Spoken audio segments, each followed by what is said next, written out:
and open the May 18th meeting for Eureka City Council. So we will start our meeting today with a roll call, please. Good evening, everybody. Mayor Seaman. Here. Councilmember Castellano. Here. Councilmember Arroyo. No, Natalie? Sorry, just double checking. Councilmember Vergel. Here. Councilmember Bauer. Here. And Councilmember Moulton. I'm here. Thank you. All right. If you will please join me for the Pledge of Allegiance.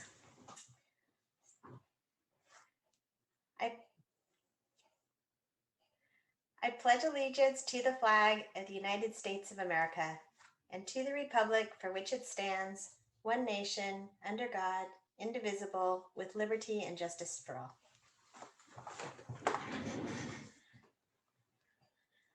Thank you very much. Do we have a report out from the closed session, Mr. City Attorney? Yes, Mayor. No final actions were taken in closed session. Thank you very much. All right, so now I am going to move on to the mayor's announcements, which are significantly less full than the last few weeks, but equally important. I want to start by just talking about a few things that I have been doing, because I haven't really been talking about that with some of these other big presentation focused meetings. So over the last week, or the last few weeks, I had attended a meeting with the League of Cities and Assemblymember Wood to advocate for the state budget to include funding for local cities to address issues like broadband infrastructure, homelessness and housing solutions, and money to fund mandates to divert organic waste from landfills, which is going to be a big expense coming up soon. I also met with Senator McGuire to discuss the best ways to get state support for a new navigation center for persons in recovery. And on Friday, Councilmember Castellano and I attended the Chief's Call to Initiation Acceptance Dinner with the Coast Guard. After being assigned here for a year, I haven't had the opportunity to meet with Captain Heigl, and I enjoyed getting to spend the evening with him, and we were talking about how excited we are for Coast Guard Days to happen this year in a more formal setting. I even had one of the chiefs came up and said he is very much looking forward to the baseball game, even though he expects to get beat again. So we have a reputation now, guys. And finally, I attended the Pathway to Payday graduation. It was great to be back. It's always a wonderful event. I can't remember how many people were in the room, but I do know that every participant had a job offer at the end of the program. So Pathway to Payday is one of our uplift programs where we take people who are sort of re-entering society through homelessness or other means, and they do job training. And so we're really excited to see them all on such a great path. And that program is a reflection of the commitment of the participants, but also the great work of our staff, who continues to just knock it out of the park with that program, the work they do there. So yay. And on that note, our staff has really been deserving some sunshine this week. I don't know if any of you have had a chance to drive down 14th Street yet. If you've been able to cross it or get on it, it is smooth and drivable. And we were able to get our sewer lines finished, and PG&E was able to make their improvements. And now it is just a wonderful street to drive on. I know we've all been waiting a long time. So I just caution everybody, don't drive too fast. It's really tempting, but it's still a neighborhood. And just remember when you're trying to get through the roads because of construction that this is all good stuff. We're going to be seeing lots of construction for road safety improvements and repaving, filling potholes. This is one of the things we've been wanting to do for a long time, and we're going to be seeing a whole lot of it in the future. So every time my boss complains that he hit construction coming to work, I always say, you're welcome. I also want to thank our staff who's been hosting a series of meetings with business owners about our housing projects. I'm really glad that they have been responsive to the community's concerns to create the best housing we can provide. But I want to say that our priority is housing. So we're going to try to find the best solutions, but it's not just about meeting the RENA numbers that are required by the state. It is really about providing a really important element of our community. For years, I have talked to business owners and to people who want their kids to be able to live in our community, and affordable housing is just lacking. It is a massive issue. And I'm really proud of council as well for taking some really bold steps to push that forward. And everybody has been getting a lot of calls about it, and especially Miles, our city manager, who has spent a lot of time lately. And that includes us meeting with business members 3 times. I attended one of those meetings. I think some other council members attended other ones, as well as Miles and I met with the Humboldt Realtors Association yesterday. And then just a couple of community happy things. I want to say congratulations to HSU for a very, very nice budget allocation in the governor's budget of $433 million plus, I think it was $25 million a year for 10 years after that. And that will be certainly trickle into Eureka, I am sure. And the Polytechnic University plans are not going to be able to be withheld in the small area that Humboldt State is now. It is going to grow out, and they have great partnerships with CR, and we're going to see that coming our way. And finally, I want to say the kinetic sculpture race is coming up at the end of the month. Memorial Day weekend. It is not the kinetic sculpture race. It is the kinetic sculpture in place one more time. So check it out online. You can find out information at Kinetic Universe, and you can watch some pretty cool engineering feats. And one of the nice things about the kinetic sculpture in place is you have people from all over the world entering. So it's a different experience than the live one, and I cannot wait to get back to the live event. But there's some special stuff coming out of that one as well. And the summer just isn't the summer if you don't start it with the kinetic sculpture race. Finally, I want to say a few words about some of our volunteers who work for the City of Eureka volunteer, EPD volunteer patrol. We lost a couple of them this year, one of them recently and one earlier this year. So we want to recognize Pete Valerga, who passed away in May of 2021. He started with the volunteer program in October 2002 and retired in 2017 after 15 years and nearly 2,700 hours of volunteer service. I did know Pete, and he was a very kind soul who donated a lot of time to making Eureka a better place. And I think that wasn't just in volunteering with the police department. He did that throughout his life. Also, EPD's Eureka Volunteer Patrol member Dick Story passed away in June of 2020. He volunteered for the department for 17 years and retired in October 2017 after logging nearly 2,300 volunteer hours with the volunteer patrol. And he also served as the treasurer. So I believe we might have some relatives of our officers or of volunteers, Story or Valerga. Are either of them here? Or I'm just going to give it to Chief Watson, and Chief, you can introduce anybody who might be here.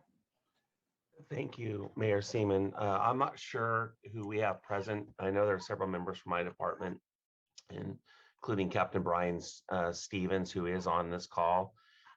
So I would just ask anyone that's a family member or loved one of either Pete or Dick, that they would just unmute themselves and speak up. And Captain Stevens, if you happen to be aware of someone that is present with us today, please let council know.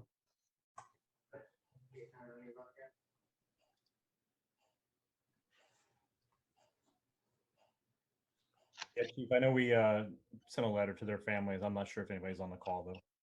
Right, thank you. Would you like to say anything?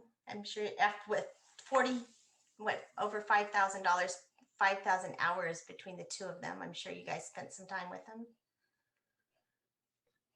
Yes, I'll just briefly say something, and if Captain Stevens wants to add in, it's just amazing the service of these two wonderful human beings and their spouses for allowing them to be with us and serve the citizens of Eureka for the amazing amount of time that they did. They truly are missed. They were just core members and part of the city's family and Eureka Police Department's family.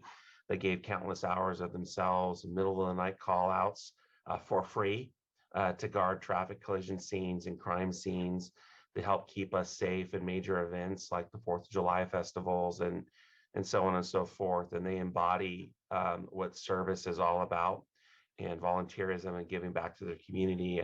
I wish I could have cloned them 100 times over, but their memories will remain bright at the Eureka Police Department, the city of Eureka, for a long, long time to come. And we thank them for their service and their families for their sacrifice. And thank you for recognizing them tonight.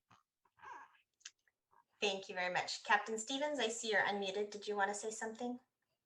Yeah, just on the behalf of the men and women of EPD, I'd like to send our condolences and greatest gratitude to the wives, Debbie and Carlotta, and their families for giving of their time, of their husbands, fathers, to our department and to our city. It was greatly appreciated, and they'll be greatly missed. Thank you very much. And moving on from that, we are going to go to Councilmember Burgell, who is going to read a proclamation for Peace Officer Memorial Week 2021. Thank you. In recognition of California Peace Officer Memorial Week, May 2nd through 8th, 2021. Whereas the state of California has declared the week of May 2nd through May 8th, 2021 as California Peace Officer Memorial Week, and Saturday, May 15th, 2021, National Peace Officers Memorial Day in the city of Eureka. And whereas the Congress and President of the United States have designated May 15th as National Peace Officers Memorial Day, and the week of May 9th through May 15th as National Police Week. And whereas the members of the Eureka Police Department play an essential role in safeguarding the rights and freedoms of the city of Eureka.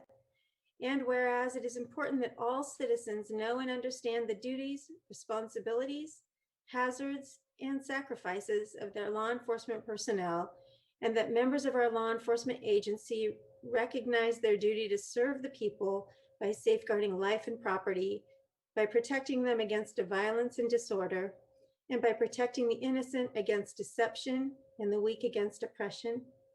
And whereas the men and women of the Eureka Police Department unceasingly provide a vital public service, now therefore I, Kim Burgell, on behalf of the Eureka City Council and the Mayor, call upon all citizens of the city of Eureka and upon all patriotic, civic, and educational organizations to observe the week of May 2nd through 8th, 2021 as California Police Week, with appropriate ceremonies and observances in which all of our people may join in commemorating law enforcement officers, past and present, who, by their faithful and loyal devotion to their responsibilities, have rendered a dedicated service to their communities and, in so doing, have established for themselves an enviable and enduring reputation for preserving the rights and security of all citizens. I further call upon all citizens of the city of Eureka to honor those law enforcement officers who, through their courageous deeds, have made the ultimate sacrifice in service to their community or have been disabled in the performance of duty, and let us recognize and pay respect to the survivors of our fallen heroes.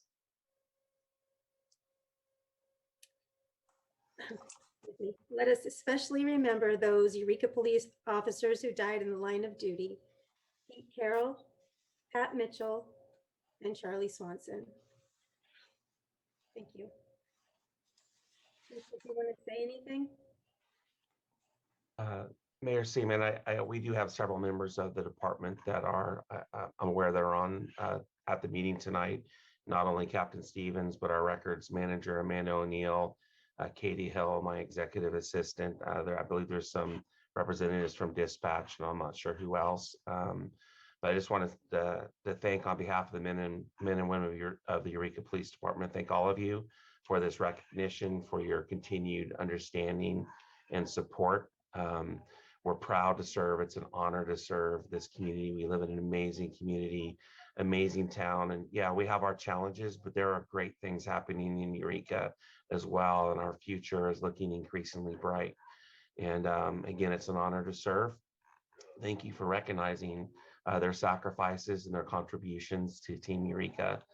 And, Charlie Swanson was the last EPD officer that passed away, and his son, Ryan, is one of our valued members today, serving with Eureka Police Department after retiring from the Marine Corps. In fact, he's a member of the CSET team and is our missed officer, and he's out there dealing with some of Eureka's greatest challenges with the homeless and mentally ill every day. And again, I know he feels it's truly an honor to serve and to remember his father's memory. So thank you. And if any other of my staff members would like to say anything, I'd like to give them just a moment to speak up, but thank you. All right, do we have anybody else who'd like to speak?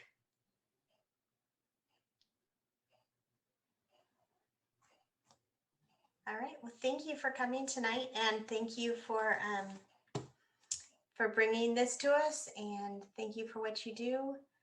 And it's good to see you again. You've been gone for a little bit. So, all right, we are going to move on to our next proclamation, which is Mental Health Matters, and Councilmember Bauer will be reading that one. Thank you, Mayor Seaman. In recognition of Mental Health Matters Month, May 2021, whereas May is Mental Health Matters Month and greater public awareness about mental health changes attitudes, promotes wellness, and reduces stigma and discrimination. And whereas mental health is essential to everyone's overall health and well-being. And whereas all Americans face challenges in life that can impact their mental health, especially during a pandemic. And whereas mental health conditions are real and prevalent in our nation. And whereas we recognize the City of Eureka's ongoing challenges with providing behavioral health services in a remote and rural area, as well as the prevalence of adverse childhood experiences that disproportionately affect our city. And whereas prevention is an effective way to reduce the burden of mental health conditions. And whereas there are practical tools that all people can use to improve their mental health and increase resiliency. And whereas with effective treatment, individuals with mental health conditions can recover and lead full, productive lives. And whereas each business, school, government agency, healthcare provider, organization, and citizen share the burden of mental health impacts and have a responsibility to promote mental wellness and support prevention and treatment efforts. And whereas we commend all the community partner organizations and individuals, including private, faith-based, and governmental, for their outstanding work improving the quality of life and their support for community members with mental illness and substance use challenges in their recovery. Now, therefore, I, Scott Bauer, along with Mayor Susan Seaman, and on behalf of the City Council, do hereby proclaim and recognize May 2021 as Mental Health Matters Month in the City of Eureka. And I call this observance to the attention of all of our citizens. Thank you. Thank you very much, Councilmember Bauer. Is there anybody here to receive this proclamation? Did we know if anybody was coming for that? All righty. Well, with that, then I will move on to our next item, which is the public comment period. This is the time for members of the public who wish to speak on matters that do not appear on the agenda. We have a 3-minute limit, and if you would like to make public comment, you could either raise your hand down at the participants level, or you could raise your hand physically, although it's much harder for me to see because everybody doesn't fit on one screen. So do we see if there are any hands raised at this time? Rainey. Hi, I would like to speak on behalf of the Humboldt County Peace and Freedom Party. I would first of all like to ask for the Eureka City Council's support in our campaign to have the members of the Eureka Police Department who were caught exchanging inappropriate text messages fired. These texts were profoundly misogynistic, violent, and degrading to marginalized communities. These texts also detailed graphic threats made towards children, elderly people, and student activists. In addition, I would also like to request that the Eureka City Council take a clear pro-Palestinian stance in response to the attacks made by the Israeli government against Gaza. The death toll currently stands at 137, including 36 children, and it will continue to rise as these attacks continue. This is also from a report that was done on Saturday. It is highly likely that since Saturday, the death toll has risen further. As public servants, I implore you to do the right thing and to stand on the right side of history.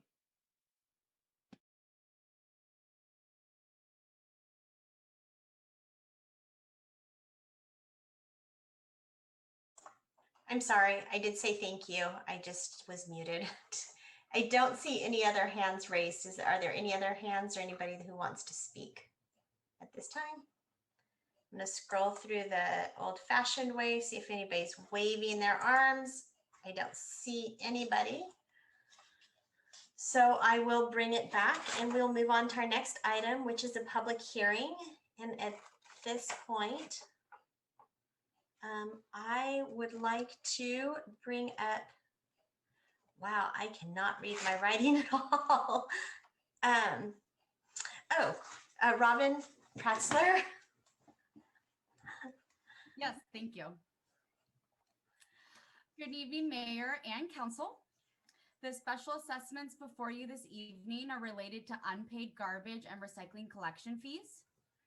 The mandatory garbage and recycling collection ordinance states that the owner of any improved property in or from which solid waste and recyclable materials is created, accumulated, or produced is responsible for subscribing to collection service. It is the property owner's responsibility, not the tenant, to secure and maintain collection services. The delinquent accounts section of the ordinance states that the city shall attempt to collect the delinquent fees in the manner described in California Government Code, Section 25831, which establishes the procedure to record a lien or special assessment against a property.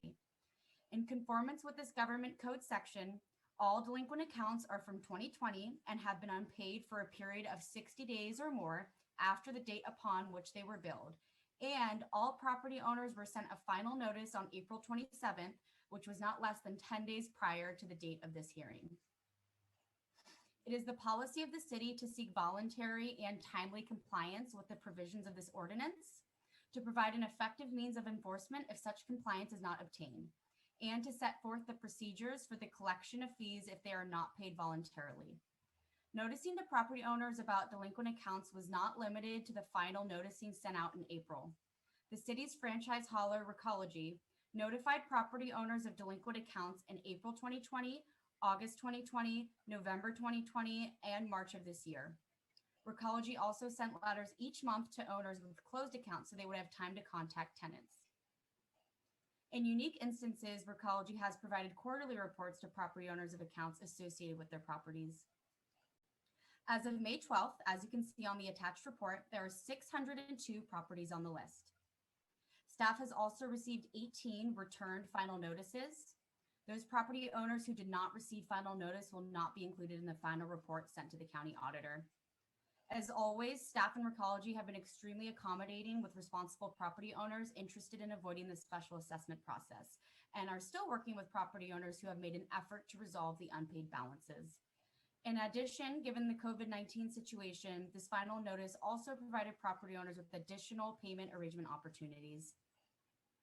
For those property owners that have received the final notification and have yet to resolve unpaid balances associated with their property, they will still have 20 days from the date of this hearing to make arrangements for payment if council approves staff's recommendation. Those property owners that do so will be afforded the same accommodations as previous property owners. With that, staff recommends council hold a public hearing to hear any objections or protests and make adjustment as deemed necessary, and adopt a resolution of the city council providing for collection of fees. That concludes the presentation, and staff is available if council has any questions. Thank you very much, Program Coordinator Pratzler. Councilmember Burgell has a question. Oof. I'm just curious, have any of the accounts out of the 602 properties been resolved? Have they come forward for resolution, for payment, for anything? So this was updated as of Wednesday of last week. Okay. So anyone who made a payment up until Wednesday of last week had resolved it. And again, there's still 20 more days as well after this. Sure. And then when looking at amounts, there were amounts of 3,000, this is every year. Are these multiple unit properties generally? They just seem really high. I've got Linda here from Recology who might be better suited to answer that question. Some of them might be multifamily units and some might be commercial properties where that's gets to be that high. Okay, thank you. Do we have any other questions? If not, I will open up the public hearing and ask if anybody from the audience would like to speak on this matter. I'm scrolling, I don't see any hands. I'm gonna go through the old-fashioned way. Oh, there's nobody. All right, it looks like we don't have anything, so I will close the public hearing and bring it back for comments or motion.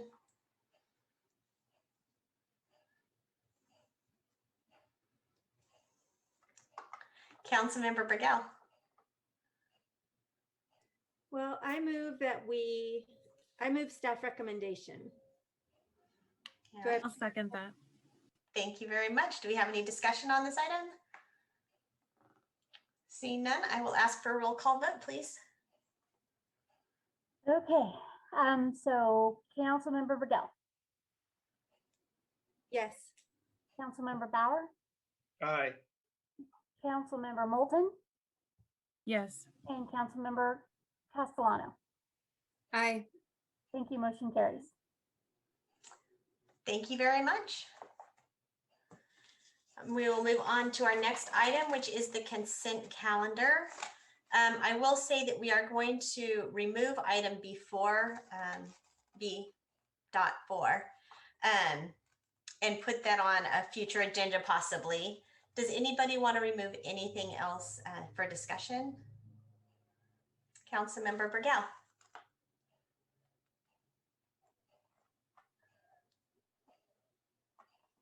Oh, are you gonna say? Sorry. Okay. B2. B2. Okay, I had a little heads up that that might be the case. Councilmember Castellano, is that the same for you? All righty, so I will go ahead and ask Senior Planner Getz to begin this discussion.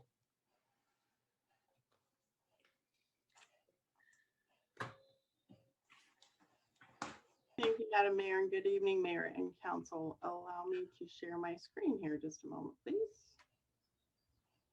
I'm sorry, Principal Planner Getz.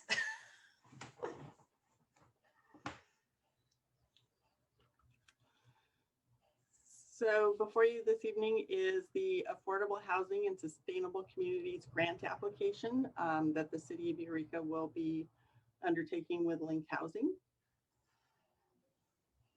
For the sixth housing element cycle, the City of Eureka's regional housing needs allocation was a total of 952 dwelling units.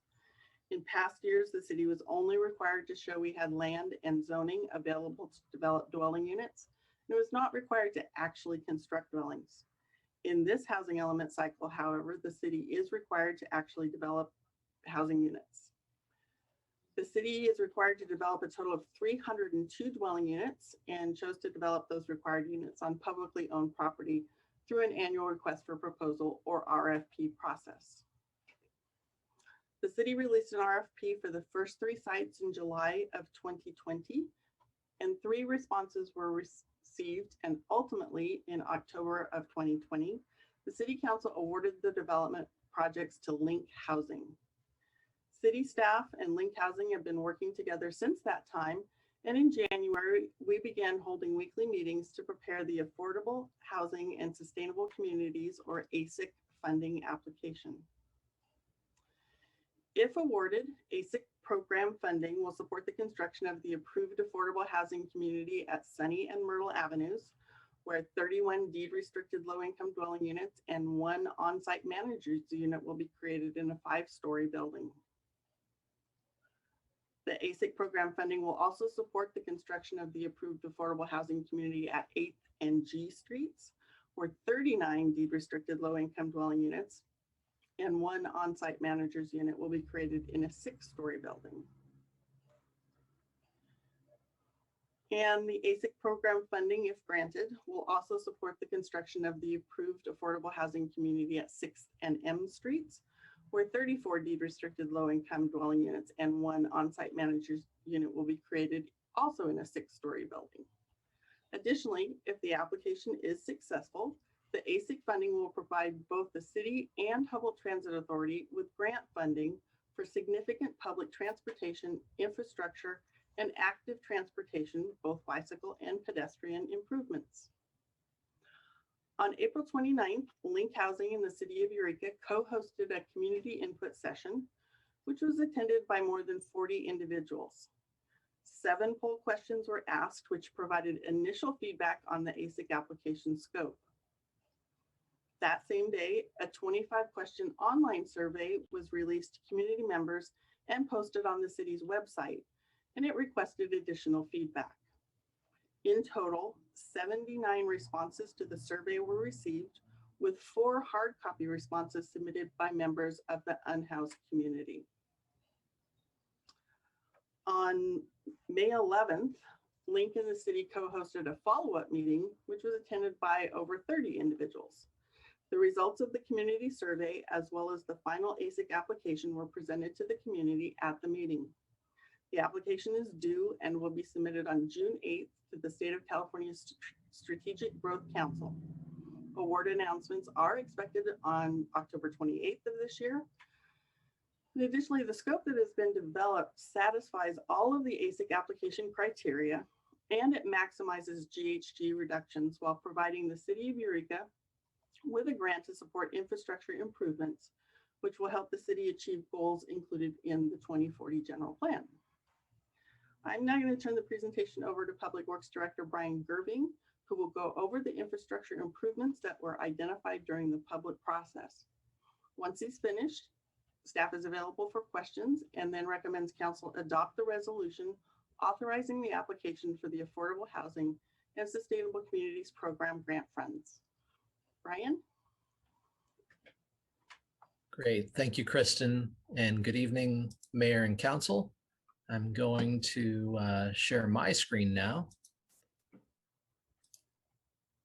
And I want to also offer my thanks to Scott Elsmore, Special Projects Manager, who was representing Public Works in the many meetings with Development Services and Link Housing staff, as well as the community meetings, to get input on these proposed infrastructure improvements. The following slides will step through the proposed improvements that will be included as part of the Link Housing ASIC grant application. And they encompass active transportation type projects, infrastructure, and public safety improvements. I'm going to give a brief overview of the projects that would receive funding if the city is awarded the ASIC funds for the project.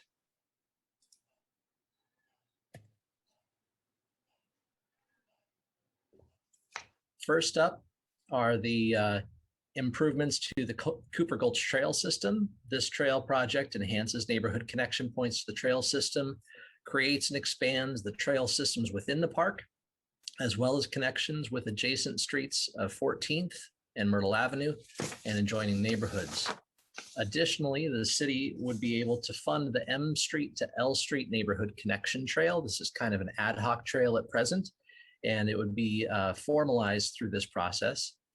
This short but important trail would connect the proposed M Street Bike Boulevard, which we'll get to momentarily, and J Street bike lanes with Eureka High School, as well as the adjoining neighborhoods. These improvements would all include paved trails, signage, wayfinding, benches, and other trail amenities. Going into a little more detail on that M Street Bike Boulevard, implementation of bicycle boulevards has been a high priority for the city for nearly 10 years. We've identified a number of potential routes and have preliminary design concepts for some of these locations as well, such as the C Street Bike Boulevard shown here in front of you. Unfortunately, the city has yet to find funding to install a bike boulevard thus far. If awarded ASIC funding, the M Street Bike Boulevard would be the first constructed in the city, and the design of the bike boulevard would include features such as signage and wayfinding, pavement markings, new crosswalks, bulb outs, radar feedback signs, and other traffic calming elements. M Street is an important connection between the 6th and 7th Street bike lanes, J Street bike lanes, the M to L Street trail connection, and Eureka High School. The final strategy specific to bicycles is an investment in publicly accessible bike parking. Being able to install secure, attractive bicycle parking at both origin and destination locations will help to promote and encourage bicycle use, as well as increase use to downtown businesses. Staff believes there are a number of locations in the downtown and Old Town area that would benefit from the addition of bicycle parking. If awarded ASIC funding, additional bicycle parking in the range of 15 to 30 racks will be constructed and installed at locations throughout the city, with the majority located in the downtown and Old Town areas. Locations that we've looked at include are within or adjacent to public parking lots, adjacent to the boardwalk, and other core areas in the downtown region. The next component of the ASIC application is public safety improvements, specifically street lighting. Street lighting is a consistent request we hear on an annual basis from residents. It's also typically an expensive proposition and difficult to find funding for. If awarded funds through the ASIC program, the city would be able to install pedestrian scale lighting on M Street between 5th and 15th Streets. This would directly complement the safety improvements of the M Street Bicycle Boulevard. Pedestrian scale street lighting is lighting that's directed toward the sidewalk, positioned lower than roadway lighting, and is more closely spaced. Pedestrian lighting fixtures have a unique or interesting appearance and become part of the visual fabric of the space. This type of lighting can improve visibility of pedestrians walking along and across the street, enhance security, and encourage pedestrian traffic. Wrapping up the infrastructure portion of the scope, staff included eligible urban greening costs within the ASIC application proposal. Urban greening can take many forms, such as street trees, gardens, stormwater basins, green spaces, just to name a few. For this grant proposal, we will be including stormwater improvements to downtown parking lots, which would include planters and basins with vegetation to contain runoff on site and maximize stormwater infiltration and treatment. These would be similar to the planters the city installed in the parking lot at 3rd and H a couple of years back, as well as here at City Hall. Additionally, included will be stormwater planters at intersection bulb outs at high pedestrian areas. This will enhance the pedestrian crossing, as well as improve stormwater retention at these individual locations. So with that, that wraps up staff's presentation, and Kristen and I are both available for questions. All right, does anybody have any questions? I have one, which is just about the timeline. When are you looking at getting the grant? And I mean, if you hear, how long will it be? And then what will So the grant application is due on June 8th, and we expect to hear about award in October, the end of October of this year. Any other questions? Councilmember Moulton? The question I'm getting most often is about parking.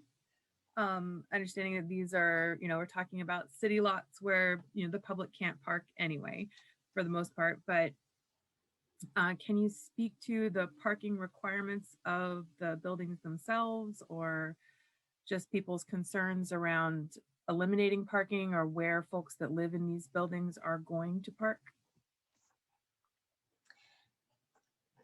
So these 3 locations had relatively low parking usage of the parking lots. Link is actually providing additional parking over and above what would normally be required for their developments. I believe Sunny and Myrtle has 10 spaces and the other 2 have 9 spaces. There will also be bicycle parking available there, and the sites are all located also very near transit stops. So the city council determined that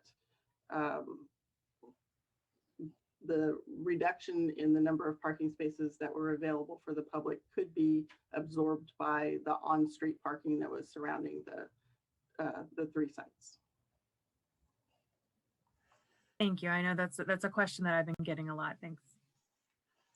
So, and this is for the approval of the grant for the infrastructure. So it's not really the approval of the building. I just want to make sure that's clear. Thank you. Councilmember Burgell.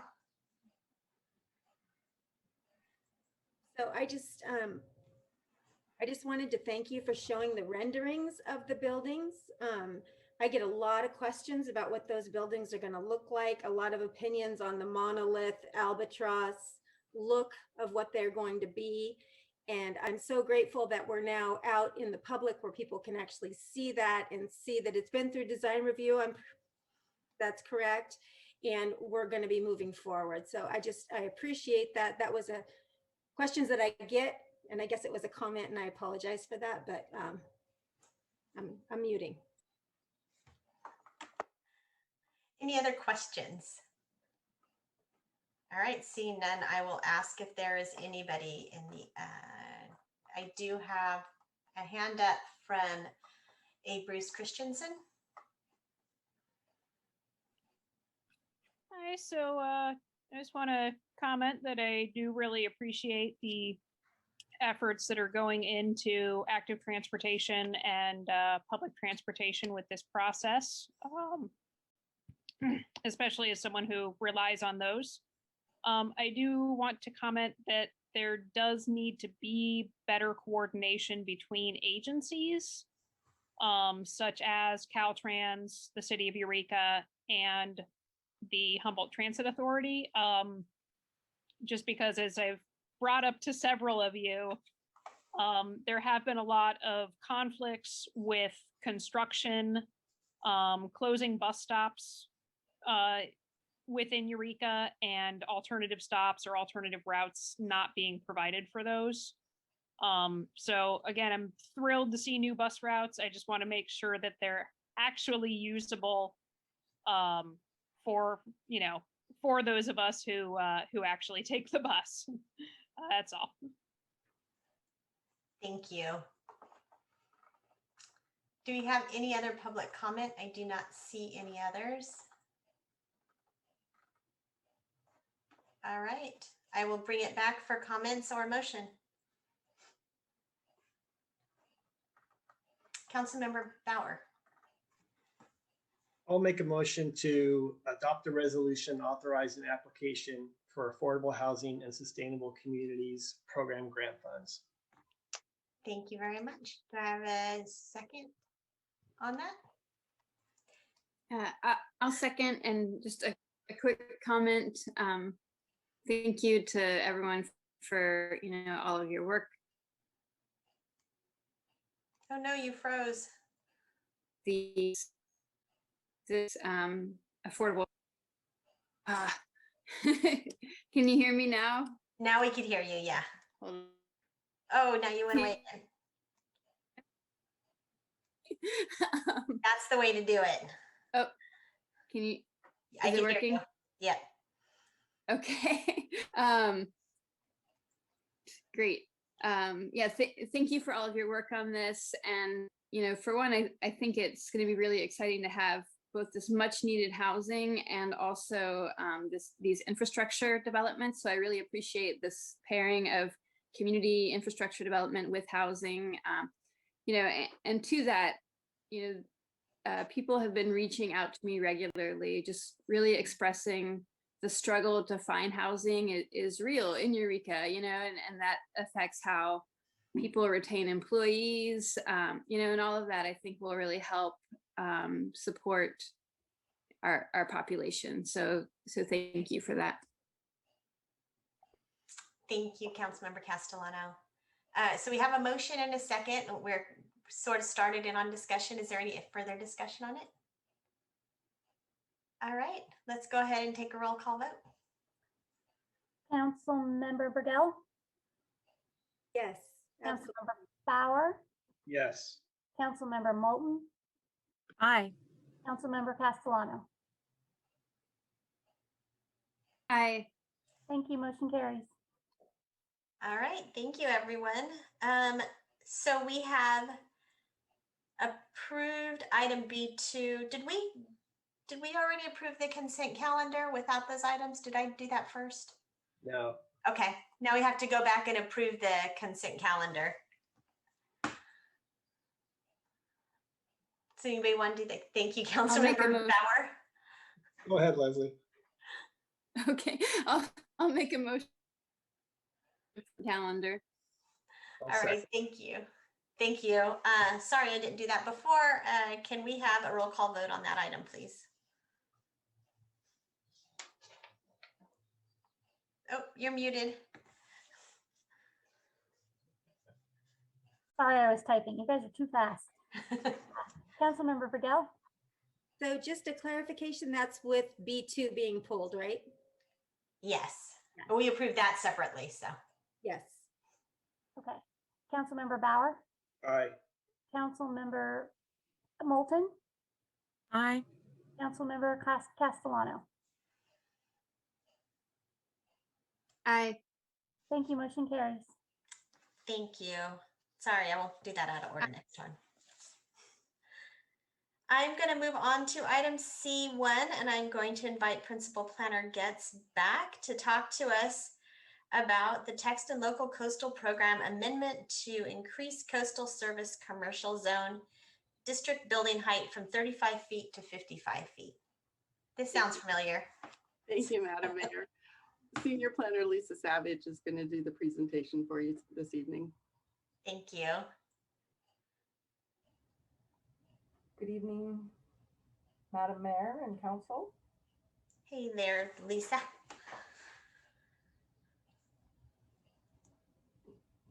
You ready?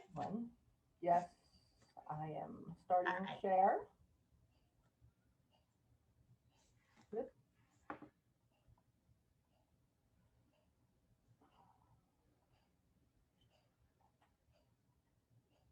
Can everybody see? Yes, we can. Okay, so on May 4th, at the May 4th City Council meeting, we brought before you a text and local coastal program amendment to be introduced, and this evening we have it to be adopted. So, staff recommendation: waive reading, read by title only, and adopt bill number 996-CS, an ordinance of the City Council of the City of Eureka, amending the implementation plan portion of the local coastal program to maintain the building height limit of 35 feet within the Coastal Service Commercial CS Zone District inland of Highway 101, northeast of Eureka Slough, and adopt a resolution of the City Council of the City of Eureka requesting certification of the modified text and local coastal program ordinance to increase the Coastal Service Commercial Zone District height limit from 35 feet to 55 feet. And the suggested motion. All righty. Do we have any questions that have come up since last time?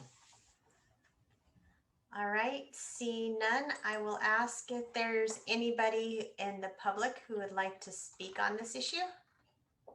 I don't see anything. Okay, scrolled several times. I will now bring it back to council for comments or a motion. Councilmember Burgell. Everybody's jumping at it tonight. I know.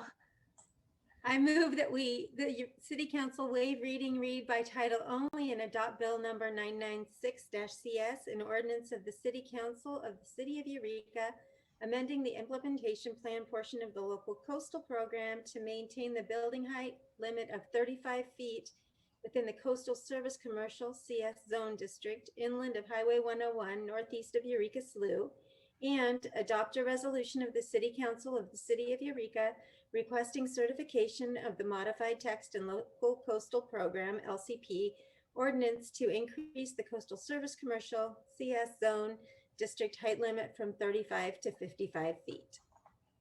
All right, do I have a second on that? I'll second. Thank you very much, Councilmember Bauer. Do we have any discussion on this item? If not, I will call for a roll call vote, please. Councilmember Burgell, Yes. Councilmember Bauer, Aye. Councilmember Moulton, Aye. Councilmember Castellano. Aye. Thank you, motion carries. All right, thank you, Senior Planner Savage and Thank you. Principal Planner Getz. Now I am going to move on to our report and action items. Item D1 is future council meetings. So I believe City Manager Slattery and we also have Assistant City Manager Powell here to talk about what are we going to do when we're getting back to normal. So go ahead, I'll let you start, Miles.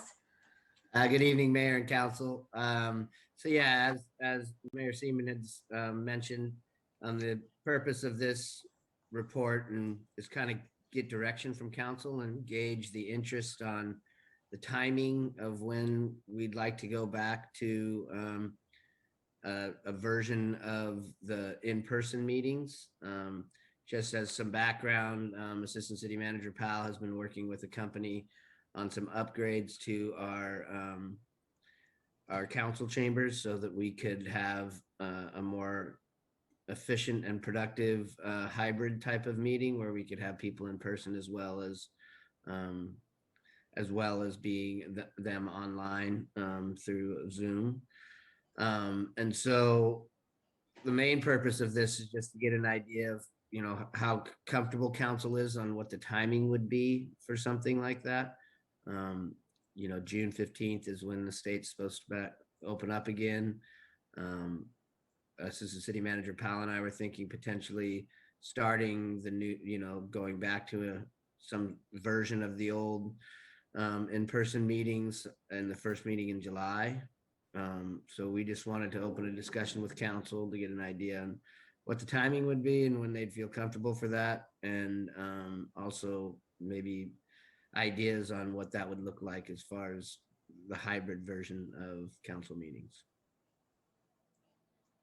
Assistant City Manager Powell, do you have anything to add? I don't. No, I'm interested to hear what the council thinks about the timing for the first meeting in July, and if all of the council would be comfortable in coming back, you know, initially, and then we would move forward with the public and how we would accommodate social distancing within our chambers, and those, you know, staff would work on those items as the meetings, you know, necessitate the how many folks to accommodate.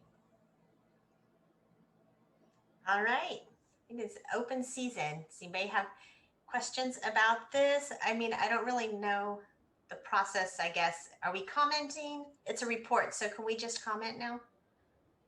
Okay. Phew. So what are your thoughts, everybody? Councilmember Moulton. I just want to say right off the bat that I'm glad to hear that steps are being taken to retain the increase in accessibility that we were sort of like forced into doing in this situation, but gaining access to this process for people who, you know, can't leave their house or can't make it to the chambers for one reason or another is something I think that I'm glad we're not going to lose So just right off the bat, that. All right, Councilmember Castellano.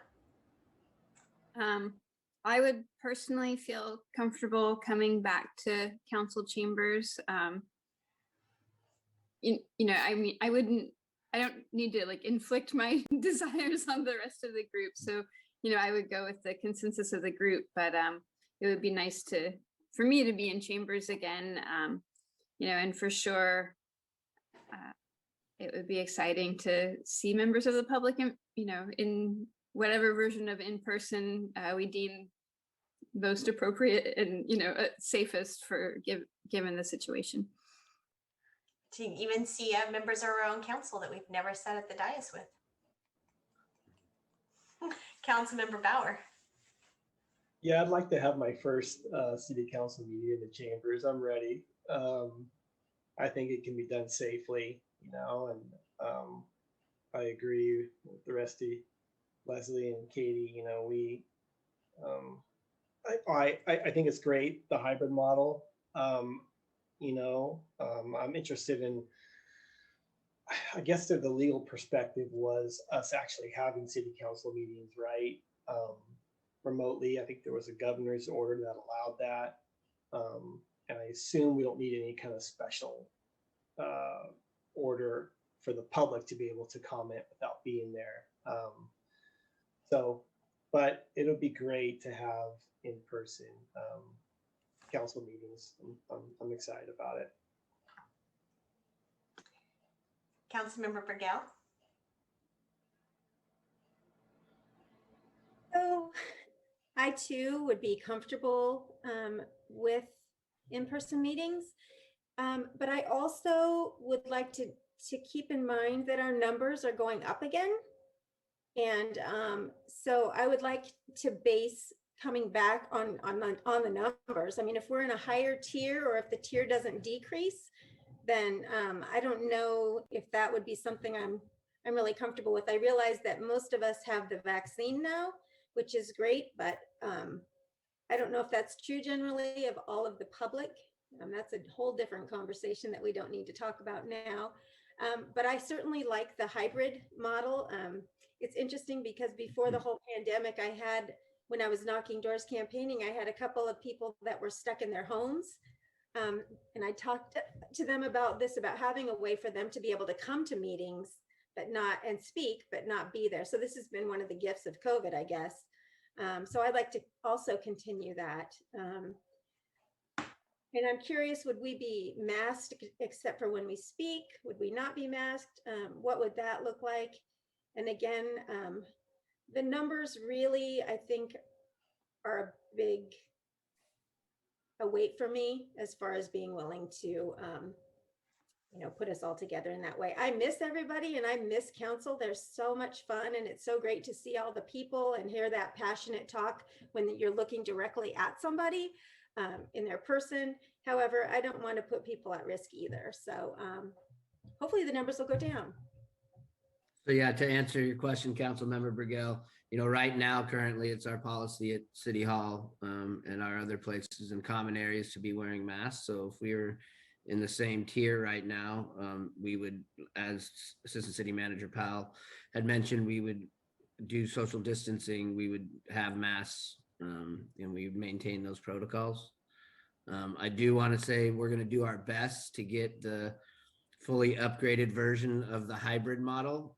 If worse came to worse and we weren't able to achieve that with the upgrades that need to happen at City Hall, we could still do something where there's a call-in number on the video so that they could call in and still, participate.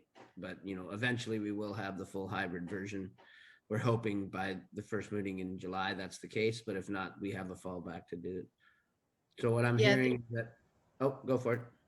No, I was just going to say the difficulty right now in a hybrid meeting, honestly, is if part of the council is in chambers and part of the council is at home. It's really impossible to do, but with our current technology. But even with our current technology, if all of the council members are in chamber, we'll be able to allow the public to speak and interact. even prior to our upgrades. But I think our upgrades, we have found a vendor out of Santa Rosa, and that vendor has done a number of council chambers. It's definitely, in our horizon that this is going to be the future. Hybrid meetings that the public will no longer, I think they have an expectation now to be able to tune into our meetings electronically and voice their opinions. And so that will be what we need to prepare ourselves for the future. So we have someone who's very capable. They'll be working with Access Humboldt. And so we're looking forward to what that result will be. But if we can have all of the council members in place in the council chambers, then we can do that with our current technology. It'll be a little slow, but we can do it and just have the public call it. So I have a question for Miles, and in terms, I think on the 15th, that is the magic date that the governor is sort of removing the tier system. Is that right? Yes. So do we have any plans locally if we're continuing to see high numbers to create just our own countywide one? Have you talked to the EOC about that, or? We have, and their intention is to stay at the same tier as long as they can. I think it would be contingent on the county and what their stance is if the state goes in that direction. Everything I've heard from the county is they intend on following the state's guidance and going along with it. I haven't heard anything different. So the only reason I mentioned that is because Kim was talking about what tier we're in, and so by July 1st they may not have tiers.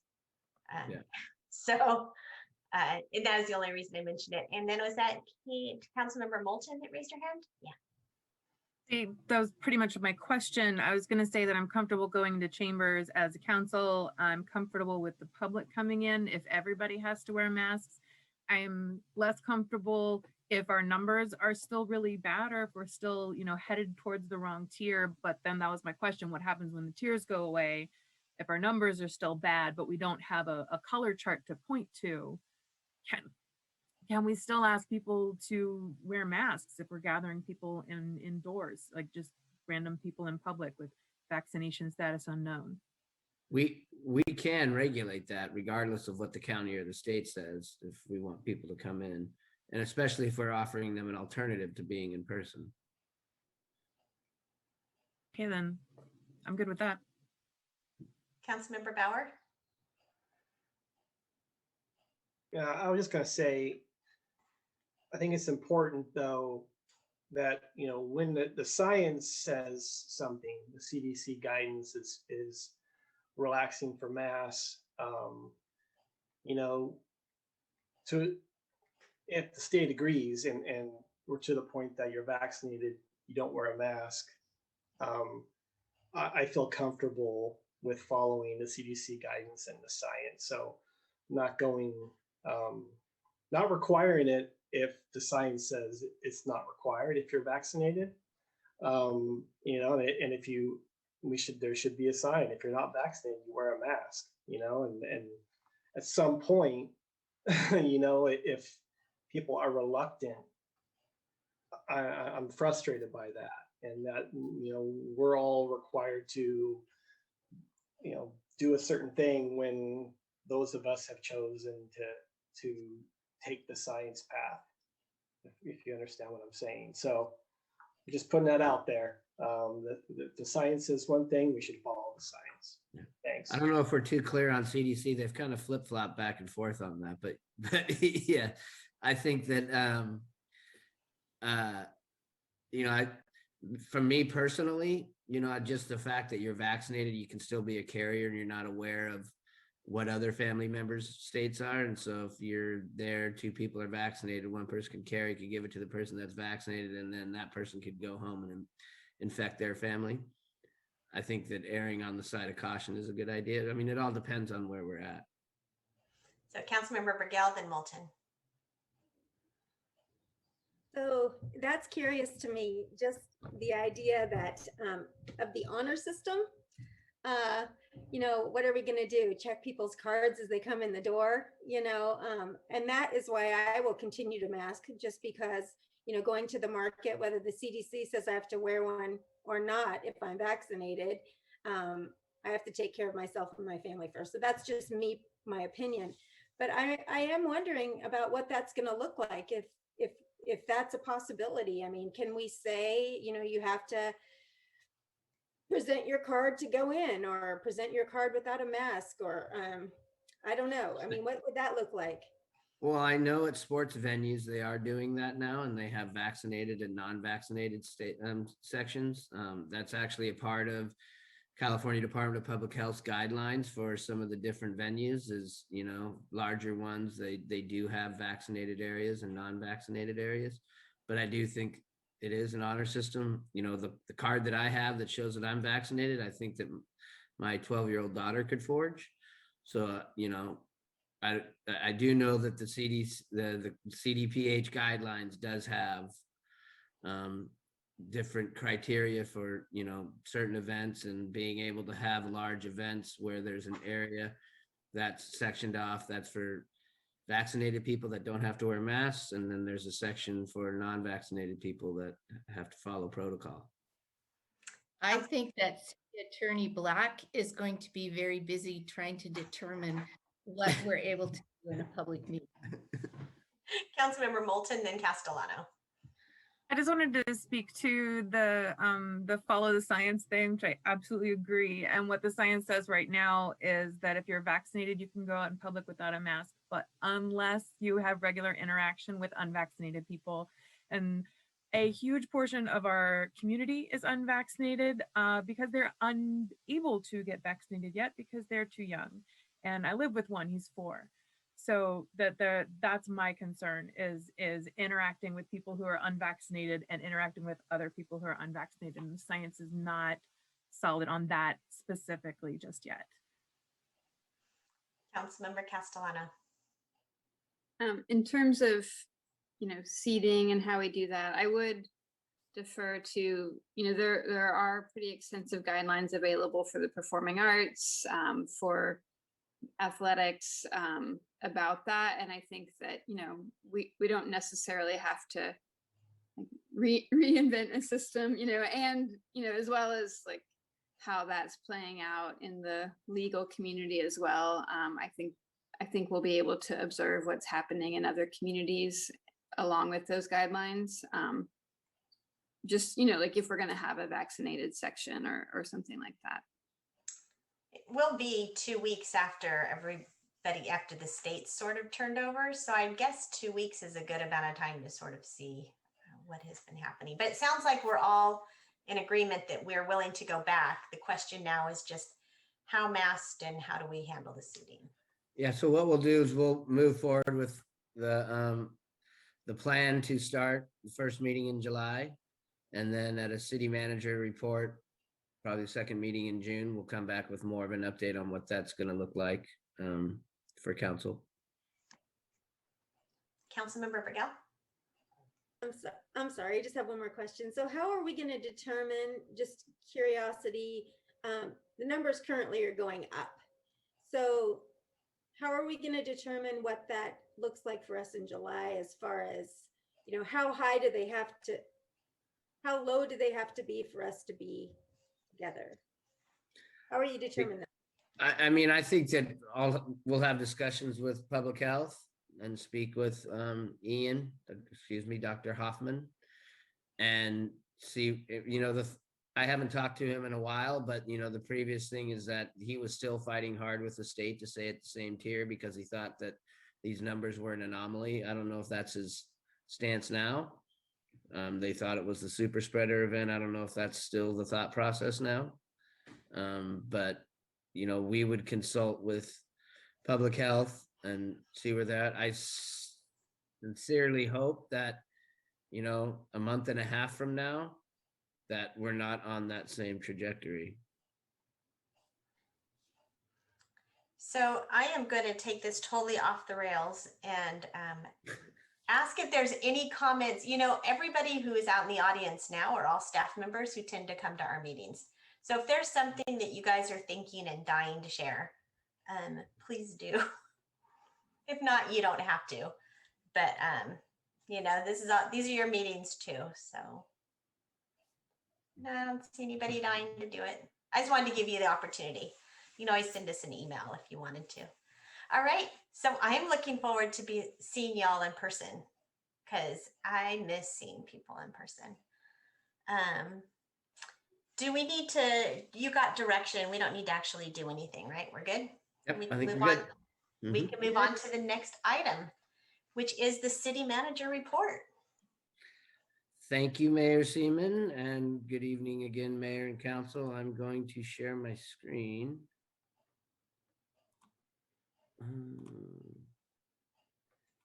There.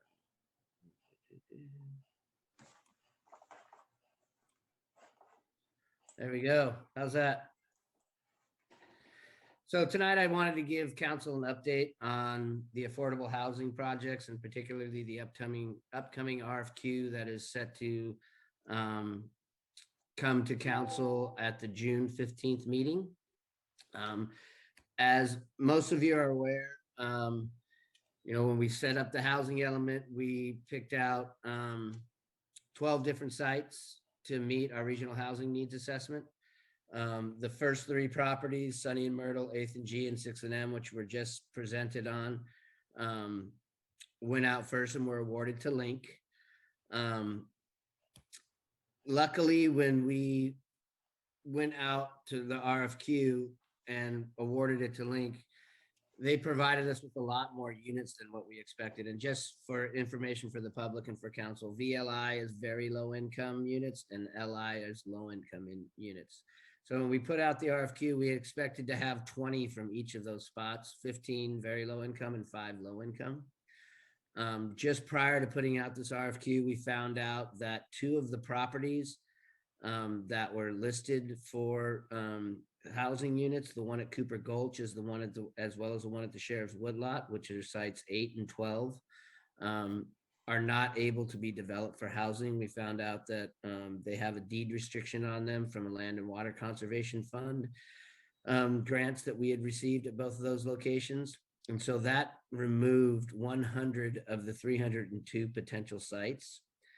And so we were very fortunate that when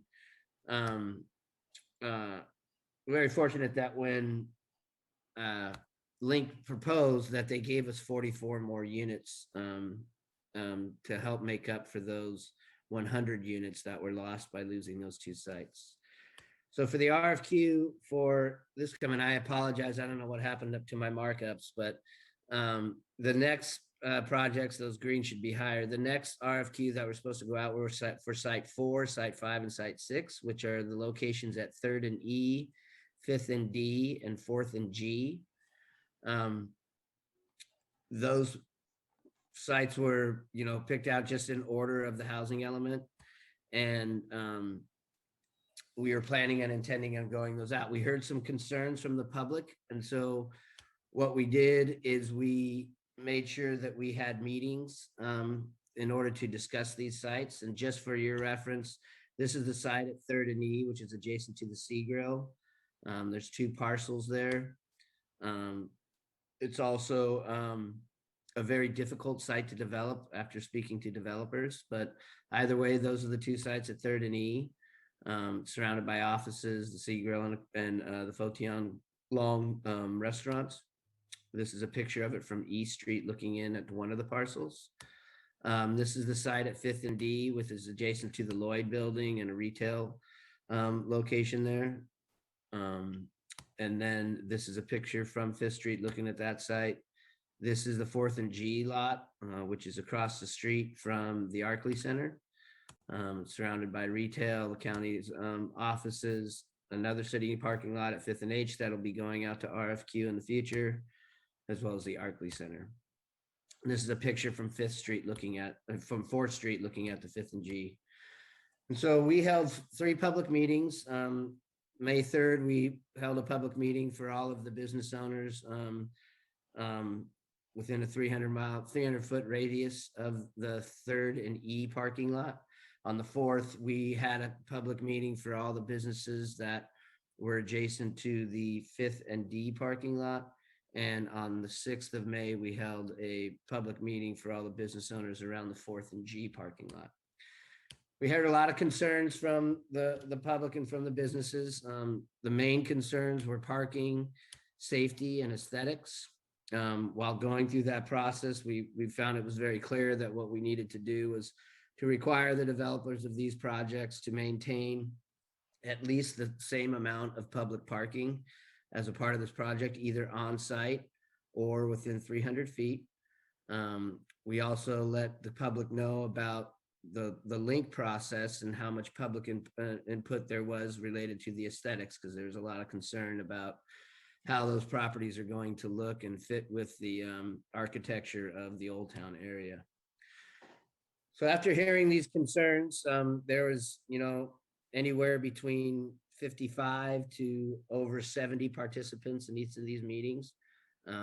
We made it very clear that we were doing this to be as open as we could, and also to try and address and mitigate any of their concerns when we go out to RFQ for these sites. So what we did initially is we came up with an alternative to provide some more time going forward. And so what we were proposing was to not go out to RFQ for the site 4 and 6, which are the 3rd and E and 4th and G parking lots. And we decided to take those out because their frequency of use and their capacity were much higher than 5th and D, not much higher, but they were higher than 5th and D. And the thought was to replace them with the 2 city parking lots next to City Hall at 5th and K and 6th and L. So after discussing it further and talking with staff, there's a parking lot located on the southeast corner of Waterfront Drive and L Street. It's catty corner from the Adorney Center. I'll show you a picture of that. What we'd like to do, what we wanted to do, and we had to propose this to the state and the Housing Community Development Department, is swap out the 3rd and E site for the site at Waterfront and L. The reason why we chose the 3rd and E site is it had a 90% usage rate based on previous studies of the parking lot. So it was the most frequently used parking lot. And then furthermore, after discussing this with developers, that site was very difficult to develop. And so Principal Planner Getz and I met with HCD and discussed this alternative. We wrote them a letter and we heard back from them today, and they have approved of swapping out this site. We also told her about the concerns, HCD, about the concerns of the business owners and the public related to the 5th and D and 4th and G sites. And we preliminarily propose an idea of allowing a business or an interested party to purchase property or own property and trade us for these sites as long as they're zoned appropriately and will allow for the same number of units that we're projecting in the housing element. We didn't receive an affirmative on that, but they said definitely go forward and start looking into that over the next year. So what I'm getting at is this really buys time and also addresses the business owners' concerns and the public's concern about these sites. We definitively will be able to use Waterfront and L, which is a very, very low use public parking at the southeast corner of the Adorney.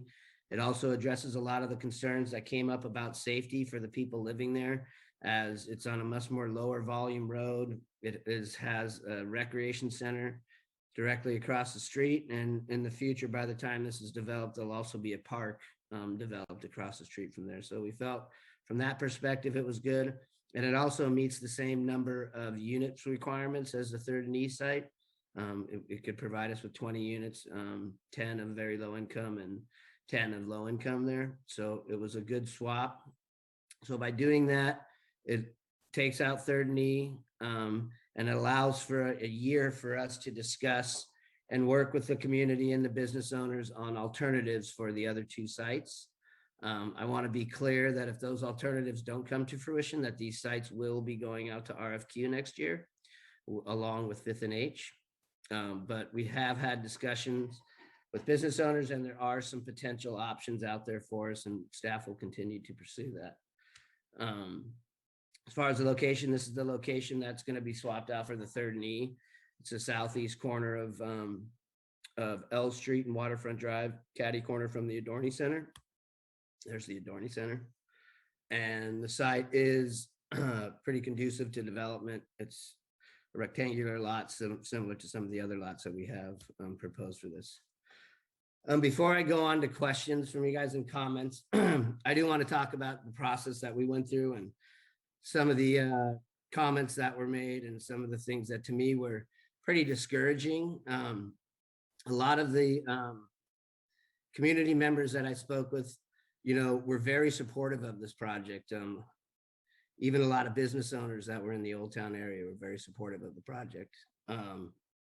There was also a lot of people that obviously weren't supportive of the project, and it wasn't so much the concerns about parking, because I think those are valid, and I think that we can work on mitigation measures for that. But some of the concerns that were expressed were very discouraging and frankly disgusting. We had a meeting yesterday, and a community member had brought up some concerns that they had with these affordable housing, and they tried to make an analogy with something that was very prejudicial and concerned me. And it was unfortunate, because I heard it from a lot of these other community members. They made some references as that there's a stigma to these affordable housing, and that there is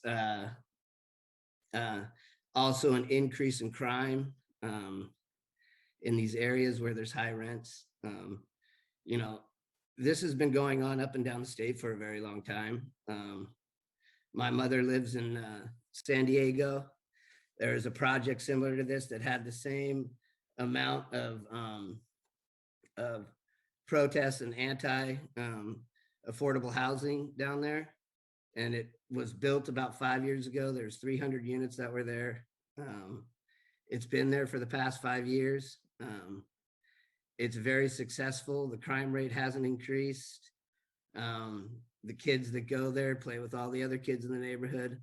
I think that these projects are not only important from a housing standpoint, but are also significant for providing diversity and inclusiveness throughout the city. And some of the comments that I received definitely didn't express that and came across as very prejudicial. So I want to thank the people that support this and understand the importance of it, and also understand that housing is a critical need, and providing housing in any location is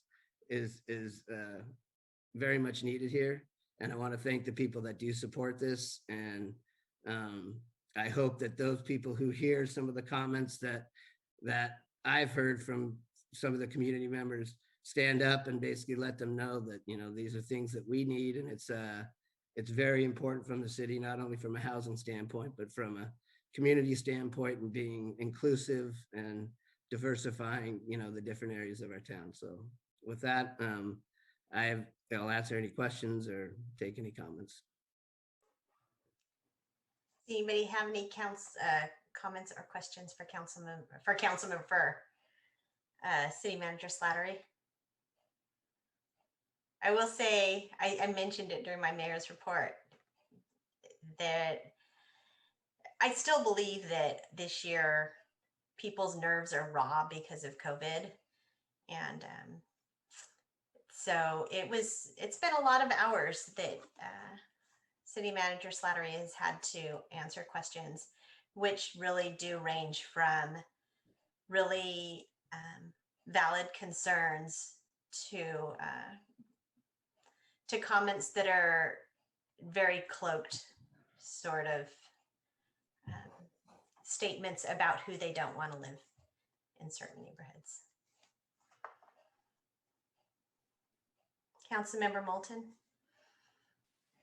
was just trying to look up this fact really quick, but when you talk about very low income and low income, you happen to have the number off the top of your head? What's a salary that's considered low income in this context? I'm So seeing for numbers. us, oh, for No, us you go ahead. currently, yeah, for us currently, it's very low income is 30% of the median income in Eureka, and excuse me, very low income is 30%, low income is 80%. As far as the numbers currently based on the census right now, it's anywhere between $17,000 a year and $70,000 a year. The staff worked with Randy Weaver and looked at the census tract in this area for Old Town, and the average median income in that area now is about $23,000. So these developments would probably increase the median income in that area and definitely provide a lot of housing. So a lot of the support that we had from business owners who typically didn't want to come out because they didn't want to be adversarial, but were extremely supportive of this. They were more concerned about losing staff because they didn't have housing to live in, much more so than anything to do with parking. Thank you. I think when people hear low income and very low income, they have this picture in their head of who that is. And I know that I mean, I would have qualified for this before we got our house. Like we're talking about working families. And I think this is an excellent thing to do. And I appreciate your work on this, all of the staff. Thank you. Yeah. And what's frustrating for me is that I've heard projects and I've heard those people quite often from some of our community members, and hearing that and knowing the projects that have gone on up and down the state, it's a far cry from those perceptions. And to state that there's some sort of stigma associated with living in these is ludicrous.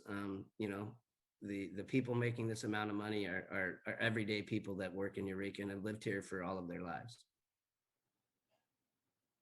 Councilmember Burgell.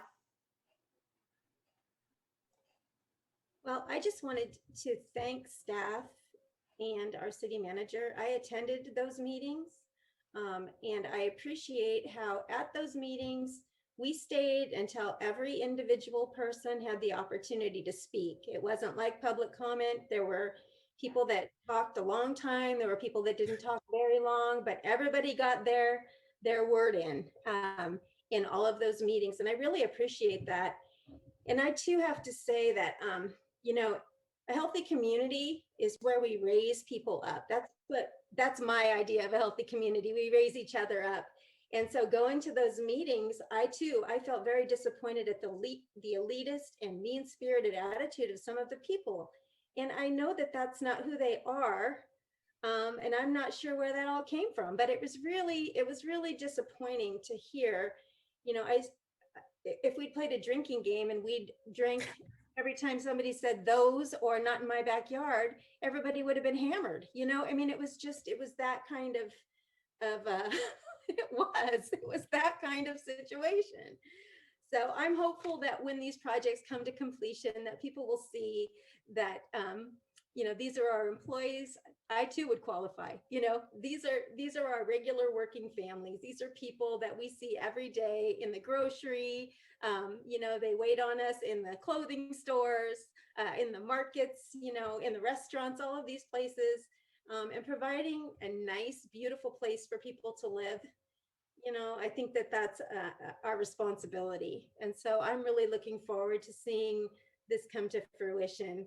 And I'm hopeful that those who felt the need to criticize the people moving into the project instead of the project, I hope that they can grow from this and learn something new about people. Because when you know people's stories, things are way different, you know, and people are afraid of what they don't understand. And now maybe that opportunity will come available. So again, I just want to thank the link and the city for going above and beyond as far as these public comment meetings and just creating opportunities for people to speak and be heard. Anything else? Councilmember Castellano. Sure, I'll throw in my 2 cents. Firstly, yeah, thank you City Manager Slattery for all of your time, and continued time towards this, and and to really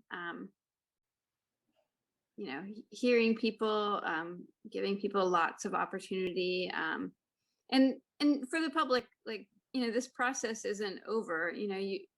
I think everyone just saw, everyone who's watching right now, just saw that there's a timeline where we're putting out there. We all want to keep hearing from you, working with you, and I and it seems like also the rest of council, do take our housing needs seriously. And, I think that the alternative to not providing housing is significantly worse. I do not want to live in a community where more and more people are struggling to find housing, can't afford to live here, where people can't hire people because they can't afford to live here. Like every economic development meeting I attend, housing is one of the core issues that people talk about. And so I think, if we really stop and think about it, if we want our area to thrive, we want to make sure that people have access to housing.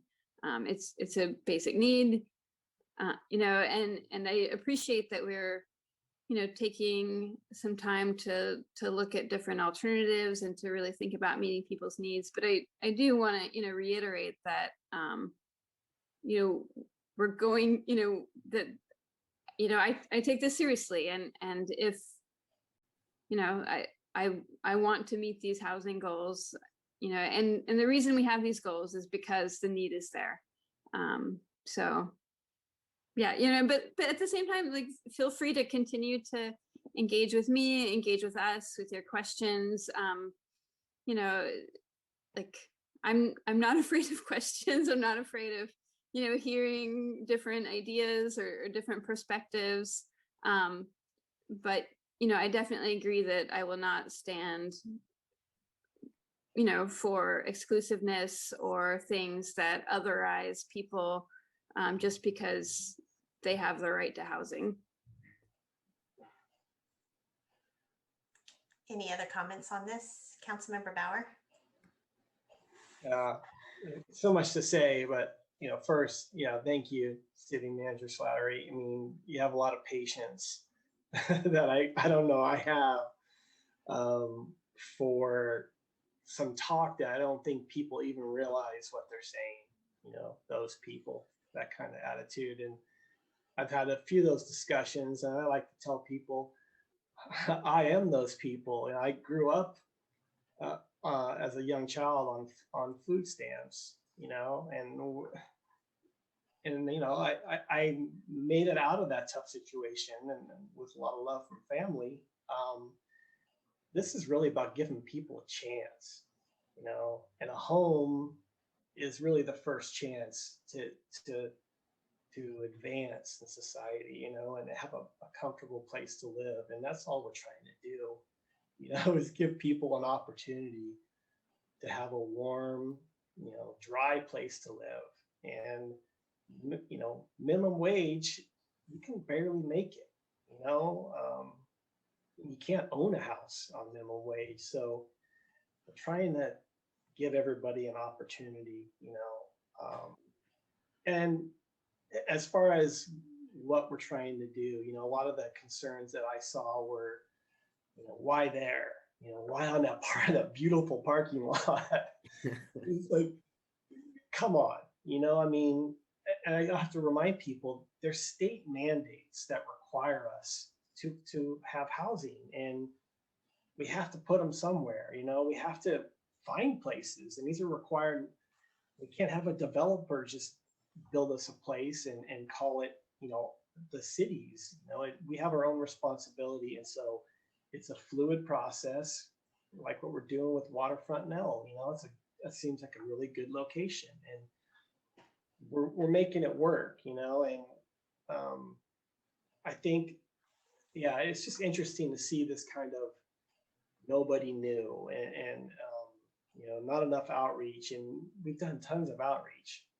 And And as the discussion continues, we make changes, that are beneficial to everybody.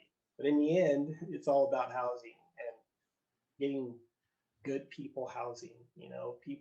Human beings need housing. So I think we're on a good path, and I like that, the city and city staff are responsive to the community, and we're making it work, and people this is going to happen, and I hope people understand that.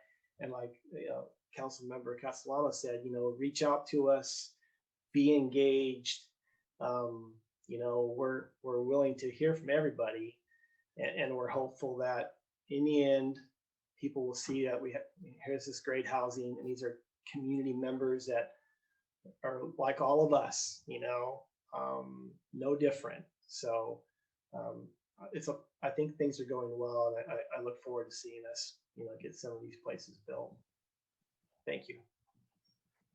And I think my last thought is that there is a lot happening in Humboldt County economic development wise, and I'm expecting a lot of growth. Climate refugees, density refugees. Now we've got, potential polytechnic and new industries coming in. And every time something like that happens, we have to be concerned about our workforce being moved out even more, being outpriced of housing. And if we want people to continue to work in those jobs we need done, if we want them taking care of our kids or taking care of our parents, doing in-home health care, if we want them to make us coffee in the morning or work at our gas stations, we have to make sure that we provide for them. So that was my last thought on that. Any others? All right. Thank you, council member. Or why do I just want you to be a council member tonight. That's it. Just join us. Do you have anything else that you wanted to talk about tonight, City Manager Slattery? Nope, that's it. Thank you very much. Look forward to the council reports. That's it. And we are on to council member reports at a reasonable time. So we will start with council member Moulton.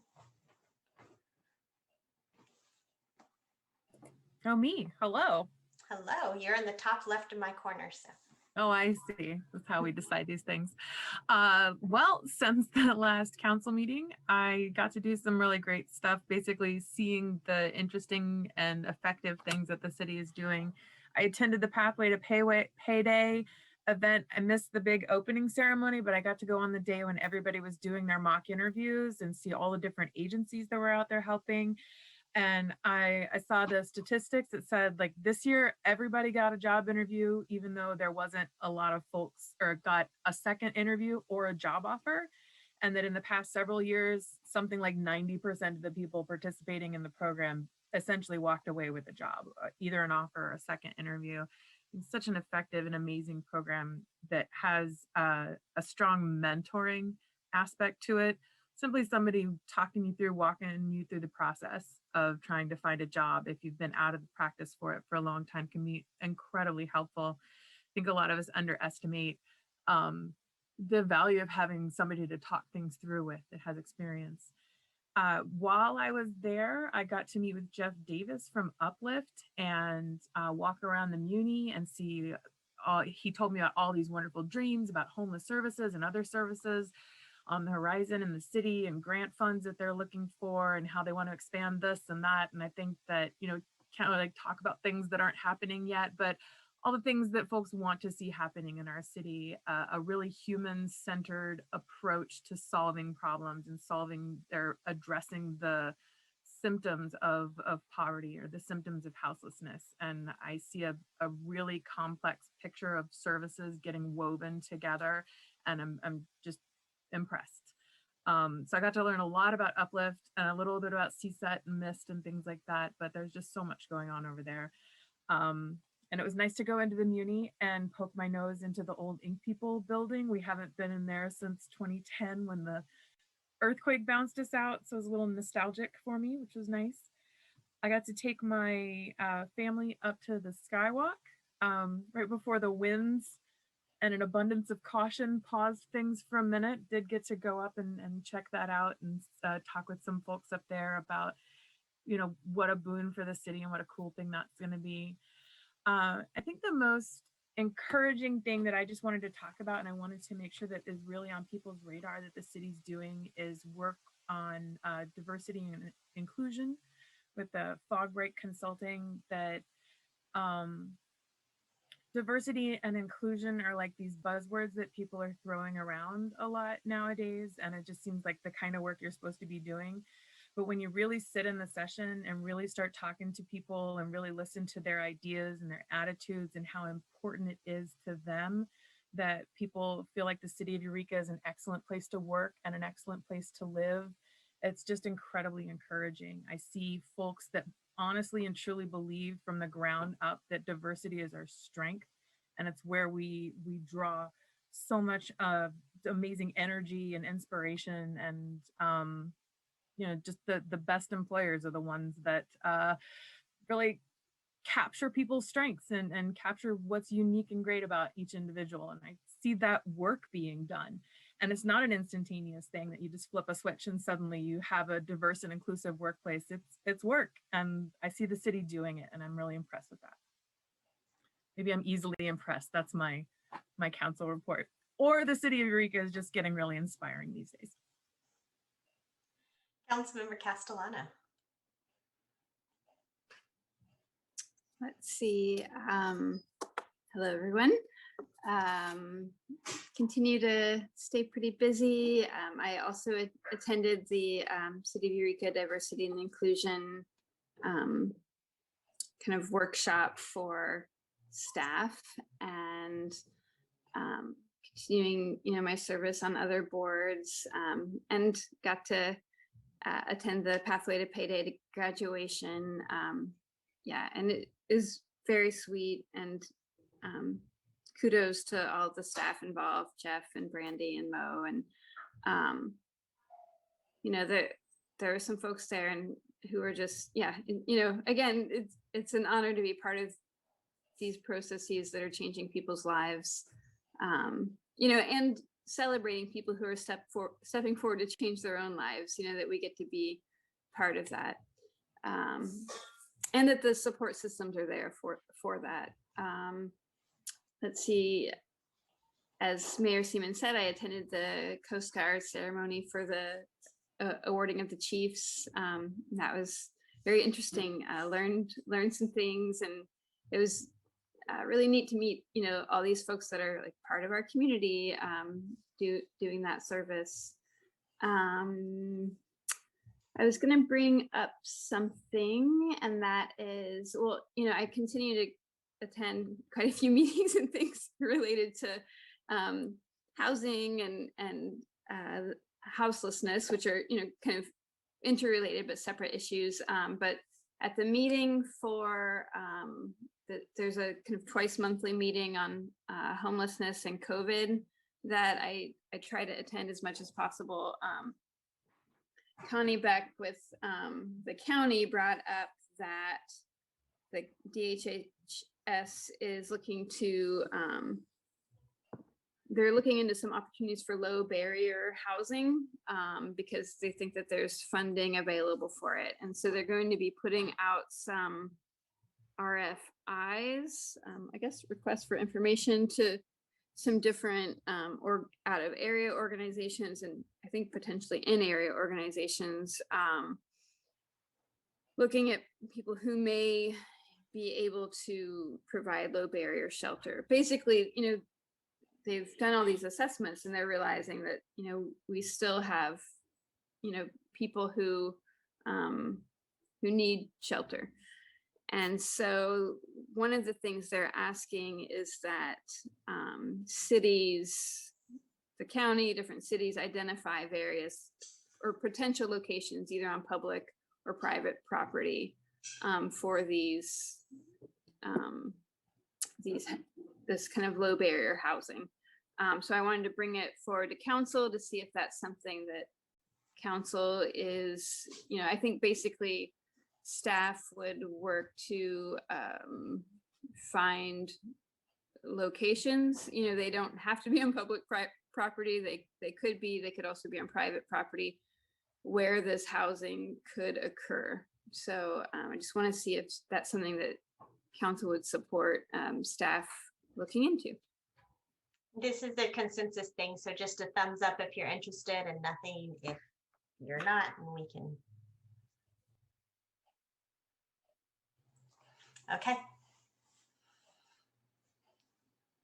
Thank you. And I'm sure, at that point, then we would get a more detailed report, from the staff perspective on that. Thank you. And that is all I have for tonight. Thank you very much. Council member, actually, I just want to ask really quickly, City Manager Slattery or Assistant City Manager Powell, do we know when we're going to get a new business item on the agenda? I think we had that in the visioning. We could work on that probably the first meeting in July, Assistant City Manager Powell.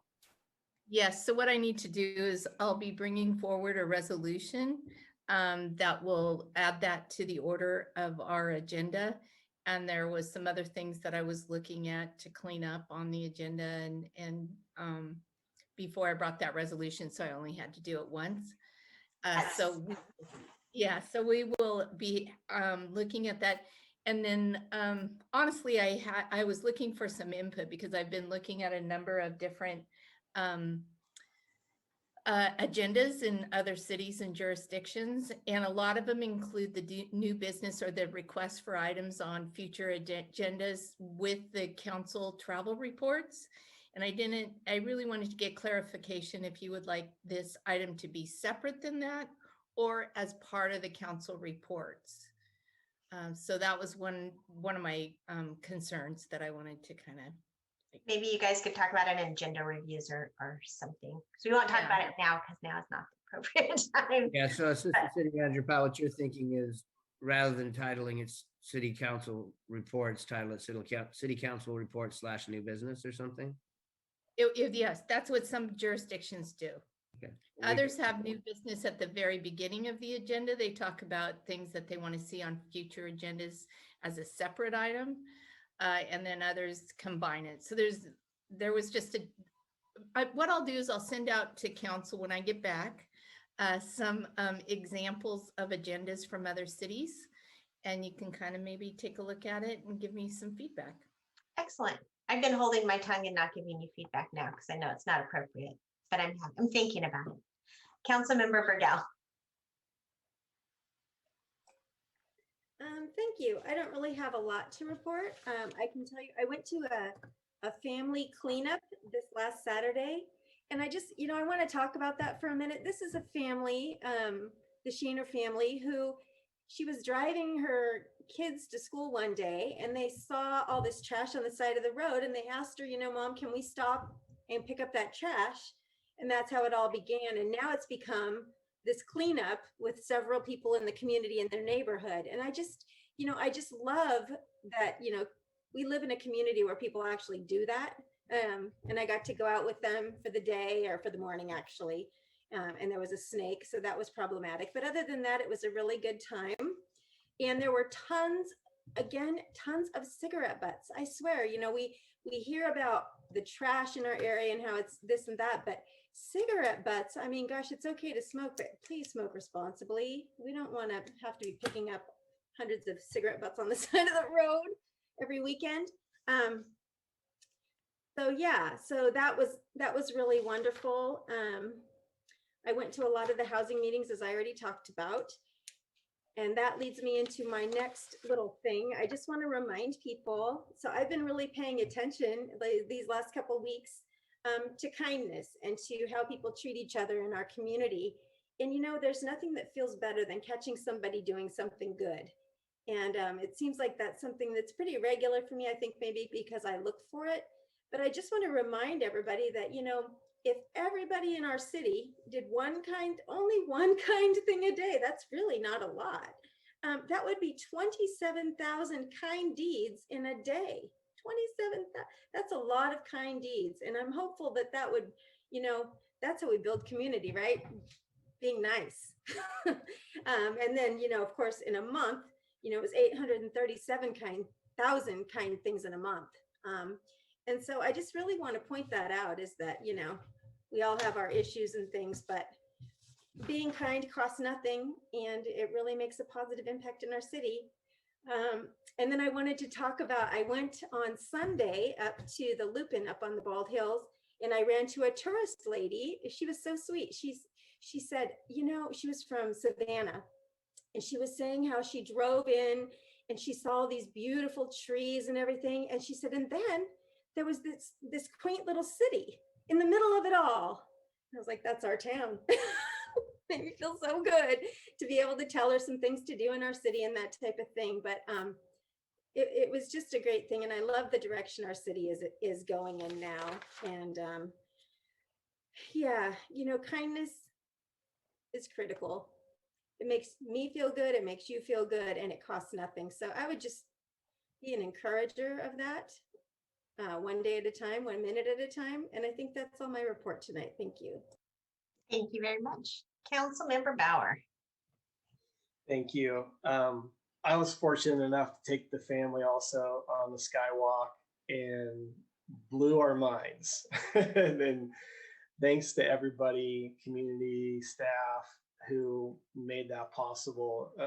My wife said, this is the place we're going to bring everybody that visits Eureka now, family, friends. We're doing the Skywalk. And I think it's just a real gem for the city.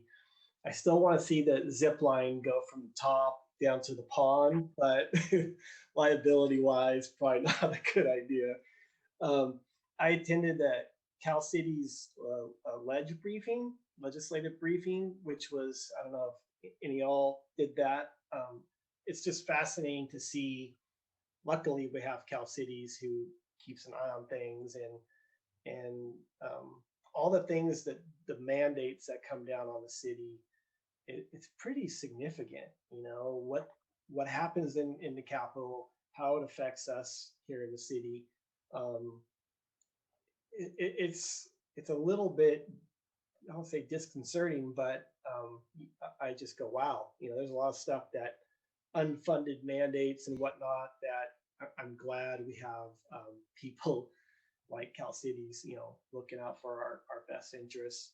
I also tuned in to confronting extremism at the local level, which was I think a mayor from Nashville or something, and they were talking about kind of I think Councilmember Brigel, you know, talking about kindness, just the level of, you know, anger, if you want to call it that is out there, and how it affects locals, you know, municipalities, and it's just something to be aware of. And you know, being kind to each other maybe helps, you know, combat extremism, extreme views, and a little bit hard to watch, but being aware of that is important, I think, for all of us, you know.